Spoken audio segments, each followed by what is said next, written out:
देखिए, न्यायालय में कुछ मामले ऐसे आते हैं जहाँ पर अपराध कारित हुआ होता है, जहाँ पर पति के द्वारा पत्नी पर अत्याचार किया जा रहा है। कुछ मामले ऐसे आते हैं जहाँ पर एक पत्नी अपने पति के ऊपर अत्याचार कर रही है, जहाँ पर वो झूठे आरोप अपने पति के ऊपर लगा रही है। अब जहाँ पर पत्नी को ये लगता है कि जैसे ही विवाह होगा, पति की सारी प्रॉपर्टी पर उसका अधिकार होगा, पति के पैसों पे उसका अधिकार होगा। जहाँ पर पैसा खर्चा करने की बात आए तो वहाँ पर महिला को ये लगता है कि सारी चीज़ें पति मुझसे पूछ के चले, क्योंकि अब इस प्रॉपर्टी पर सिर्फ मेरा राइट है, जहाँ पर पैसों के लिए विवाह होता है। आज इस वीडियो में हम यही सारी बातों का जिक्र करने वाले हैं, जहाँ पर झूठे आरोप महिलाओं के द्वारा लगा दिए जाते हैं। देखिए, जहाँ पर मामले इस तरह के होते हैं कि अपराध कारित हो रहा है, पति के द्वारा खर्चा नहीं दिया जा रहा है, पति मार पिटाई कर रहा है या ससुराल पक्ष इस तरह से हरकत कर रहा है, तो वहाँ पर उस अपराध के लिए पति को दंडित किया जाना बिल्कुल आवश्यक है। वहाँ पर ऐसे मामलों में पति दोषी है या ससुराल वाले दोषी हैं, तो वहाँ पर न्याय ऐसी महिलाओं के लिए काफ़ी महत्वपूर्ण आ जाता है। लेकिन जहाँ पर बात आ जाती है झूठे आरोप लगाने की, जहाँ पर कुछ महिलाएं अपने ससुराल वालों पर, पति पर झूठा आरोप लगा रही हैं, तो वहाँ पर वो पीड़ित जिन पर सचमुच अत्याचार हो रहा है, वो कहीं न कहीं दब जाती हैं और फिर जो झूठे आरोप उन पतियों पर लगाए जा रहे हैं, जिसके द्वारा कोई भी अपराध कारित नहीं किया जा रहा है, वो बिना न्याय के रह जाते हैं। देखिए, जहाँ पर झूठे आरोप की बात आ रही है, तो मैं आपको बताऊँ कि अधिकतर आजकल जितने मामले न्यायालय में आ रहे हैं, वहाँ पर कहीं न कहीं समझदारी दोनों पक्ष में नहीं दिखाई दे रही है। जहाँ पर लड़की पक्ष ये सोचता है कि लड़का पैसे वाला है, विवाह कर देते हैं। अब जैसे ही लड़का के जो प्रॉपर्टी होगी, उस पर हम लोगों का अधिकार होगा। इस उद्देश्य के साथ अगर विवाह हो रहा है, तो वहाँ पर झूठे केस होने तय हैं। अब अगर एक झूठा केस न्यायालय में आता है, लड़की ये सोच के न्यायालय में झूठे केसेस कर देती है कि मुझे अपने पति से पैसा मिलेगा। तो मैं आपको बता दूं कि पति की संपत्ति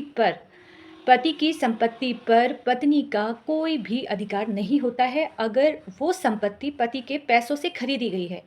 अगर कहीं पर कोई इन्वेस्टमेंट किया है जिसमें पत्नी ने भी योगदान दिया है, यानी कि पत्नी ने भी पैसा दिया है, वहाँ पर उस स्थिति में उस प्रॉपर्टी पर अधिकार पत्नी का भी हो सकता है, पर उतने ही भाग का होगा जितना उन्होंने पैसा दिया है। लेकिन पति की प्रॉपर्टी पर अगर उसके द्वारा खरीदी गई है, पैसा उसका है, तो वहाँ पर पत्नी का कोई अधिकार नहीं है। सिर्फ जो अधिकार की बात आती है, वो आती है मेंटेनेंस की। अब बात करते हैं मेंटेनेंस के संदर्भ में। देखिए, महिलाएं ये सोचती है कि झूठा आरोप लगाएंगे, पैसा तो मुझे पति से मिलना ही मिलना है, क्योंकि लाखों में इसकी इनकम आ रही है। तो वहाँ पर उस महिला को ये बात जो उसके द्वारा कही जा रही है, वो उसे साबित भी करनी पड़ेगी। एक केस के ज़रिए आपको समझाने की कोशिश करती हूँ। एक केस था जहाँ पर महिला ने अपने पति पर झूठे आरोप लगाए। महिला ज़्यादा दिन वहाँ पर नहीं रही, ससुराल में नहीं रही, लेकिन ये दोनों को पता चल गया था, यानी कि लड़की और लड़के दोनों को ये एहसास हो गया था कि अब उन दोनों का जीवन एक रिश्ते में बंधने से कोई फ़ायदा नहीं है। उन दोनों को बिल्कुल अलग होना था, तलाक होना था। अब जहाँ पर बात आ गई पैसों की, तो लड़के ने लड़की से बोला कि आपको मैं 25 लाख रुपया देता हूँ और आपसे सहमति से हम दोनों अलग हो जाते हैं।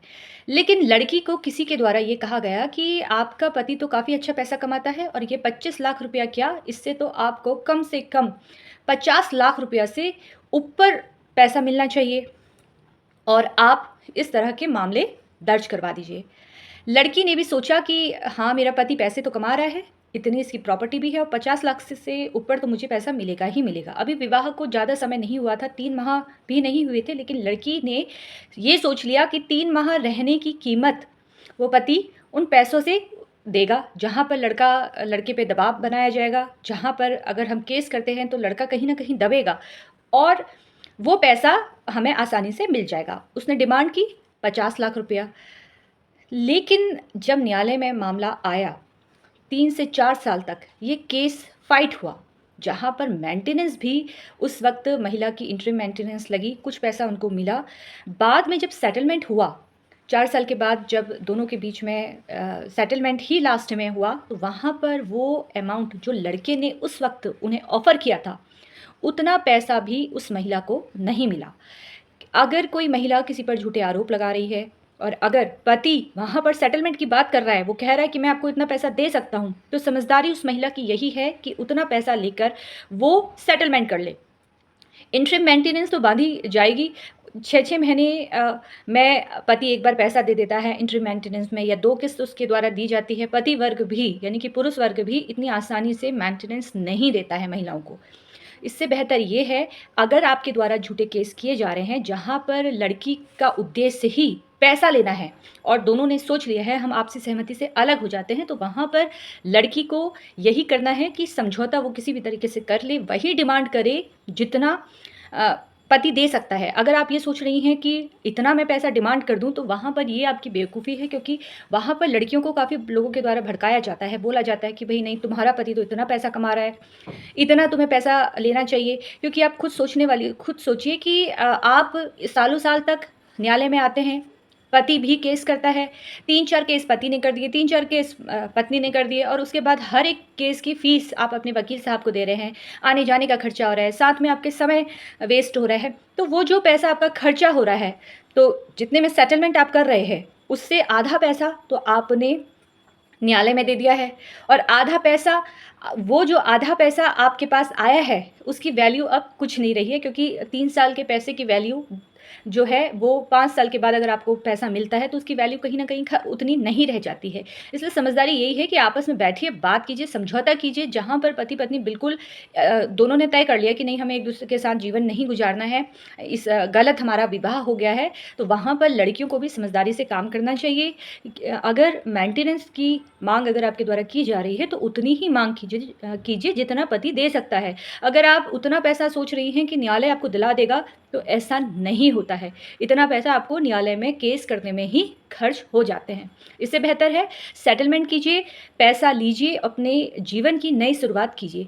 ये चीज़ें शायद अभी हो सकता है कुछ लोगों को समझ में ना आए, क्योंकि जब हम केस करते हैं, एक-दूसरे के ऊपर आरोप लगाते हैं और अपने आप को सही साबित करने की कोशिश करते हैं, तो वहाँ पर कहीं न कहीं नुकसान होता है। नुकसान ये होता है कि आपका समय और तो खराब हो ही रही है, पैसा भी आपका वेस्ट हो रहा है और आपके जीवन में अन्य और हमारे जीवन में परिस्थितियाँ कभी अच्छी रहती हैं, कभी बुरी रहती है, सुख और दुःख लगे रहते हैं। तो ये जो मानसिक शांति है, वो कहीं न कहीं आप लोगों की खो जाती है। सिर्फ़ ईगो के चक्कर में न्यायालय आते हैं। अगर आप सिर्फ़ ये साबित करने के लिए न्यायालय में आ रहे हैं कि मैं सही हूँ, तो ये आपकी सबसे बड़ी बेवकूफ़ी है। अगर आपको न्याय चाहिए, अगर आपको लगता है आपके साथ गलत हुआ है, अपराध कारित हुआ है, तो वहाँ पर आप न्यायालय में आइए। आपको न्यायालय में ये साबित करना पड़ेगा कि आपके साथ सचमुच अपराध कारित किया गया है। अगर जहाँ पर बात आ जाती है पति-पत्नी के रिश्ते के बारे में, तो सबसे पहले कोशिश ये कीजिए कि आपस में बैठकर ही आप बात कीजिए। बात करने से ही मामले ख़त्म होते हैं या सेटलमेंट होते हैं। न्यायालय में आकर नहीं तो रोज़ आपको पैसा देना पड़ेगा, तारीख पे तारीख लगाई जाएगी और ख़ास तौर पर महिलाओं के लिए, जो महिलाएं मेंटेनेंस के लिए इतना फ़ाइट करती हैं, अगर वो सचमुच अपने आप आत्मनिर्भर होती हैं, तो जितना वो पैसों के लिए पति के सामने इतना फ़ाइट कर रही है, पैसे दे रही हैं वकील साहब को, समय वेस्ट कर रही हैं, इससे बेटर है कि आप नई जीवन की शुरुआत कीजिए, कोई काम कीजिए और मेंटेनेंस जितना मिल रहा है, वो आपके लिए सफिशिएंट होना चाहिए। हाँ, बच्चों के लिए अगर आप फ़ाइट कर रही हैं, अपने लिए फ़ाइट कर रही हैं कि बस मुझे सिर्फ़ मेंटेनेंस से ही पैसा चाहिए, वो गलत है। आप अपना काम कीजिए, क्योंकि बहुत सारे ऐसे लोग भी होते हैं कि मेंटेनेंस पति से बहुत मिलेगा और इस उद्देश्य से वो नौकरी भी नहीं कर पाते हैं, क्योंकि कल पति ये साबित कर देगा कि मेरी पत्नी तो नौकरी करती है, इसको तो इतना मेंटेनेंस की ज़रूरत नहीं है। जबकि न्यायालय में ये बहुत सारे ऐसे जजमेंट आए हैं जहाँ पर महिला नौकरी भी कर रही है और उसको मेंटेनेंस भी मिल रहा है, क्योंकि जिस स्टेटस में पति रहता है उस स्टेटस में महिला को भी रहने का अधिकार है। फिलहाल इसी तरीके से कानूनी जानकारी प्राप्त करने के लिए सोशल मीडिया के अलग-अलग प्लेटफ़ॉर्म पर आप मुझसे संपर्क कर सकते हैं और अगर आपको ये वीडियो पसंद आया हो तो उसको लाइक शेयर करना बिल्कुल भी ना भूलें। धन्यवाद।